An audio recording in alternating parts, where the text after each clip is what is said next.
औरत का दर्द जो वह किसी और से कह नहीं सकते। मायका और ससुराल। ससुराल में वो पहली सुबह आज भी याद है, कितना हड़बड़ा के उठी थी, यह सोचते हुए कि देर हो गई है, सब न जाने क्या सोचेंगे। एक रात ही तो नए घर में काटी है और इतना बदलाव, जैसे आकाश में उड़ती चिड़िया को किसी ने सोने की मूर्तियों का लालच देकर पिंजरे में बंद कर दिया हो। शुरू के कुछ दिन तो यूं ही गुजर गए। हम घूमने बाहर चले गए। जब वापस आए तो सासू माँ की आंखों में खुशी तो थी, लेकिन अपने बेटे के लिए ही दिखी मुझे।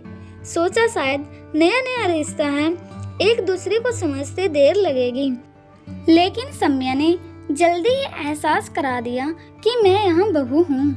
जैसे चाहूँ वैसा नहीं कर सकती। कुछ कायदा है, कुछ कानून है जिनका मुझे पालन करना पड़ेगा।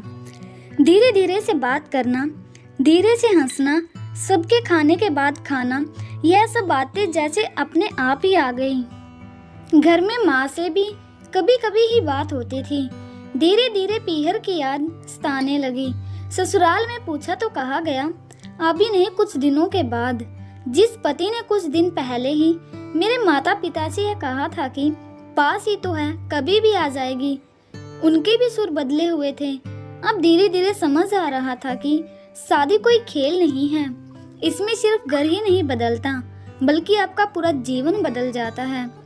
आप कभी भी उठकर अपने पीहर नहीं जा सकते, यहाँ तक कि कभी भी याद आए तो आपके पीहर वाले भी बिन पूछे नहीं आ सकते।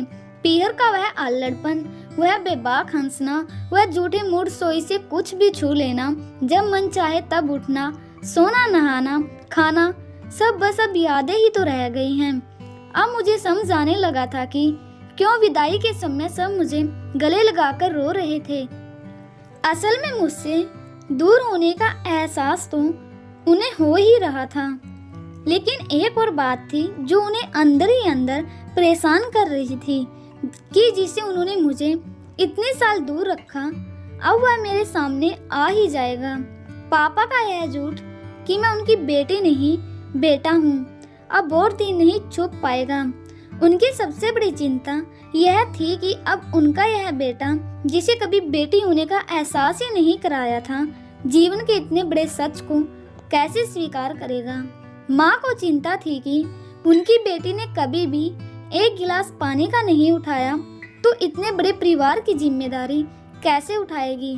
सब इस विदाई और मेरे पराई होने का मर्म जानते थे सिवाय मेरे, इसलिए सब ऐसे रो रहे थे जैसे मैं डोली में नहीं, अर्थी में जा रही हूँ। आज मुझे समझ में आया कि उनका रोना गलत नहीं था।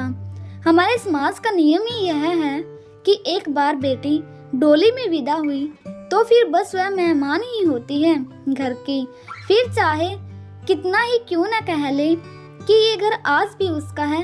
सच तो यह है कि अब वह कभी भी यूं ही अपने उस घर, जिसे मायका कहते हैं, नहीं आ सकती। हजारों समस्याएं परेशानी आने पर भी उसी को हल करना है। हंसते हुए, गम छुपाते हुए, क्या यह तपस्या से कम नहीं है? अनजान जगह को सुधार कर अच्छा बनाने का काम करना। जरा सोचिए, अब क्या कहेंगे आप? एक पापा की लाडली जो अपना घर छोड़कर आती है, वह कितना कुछ सहती है। Thanks for watching.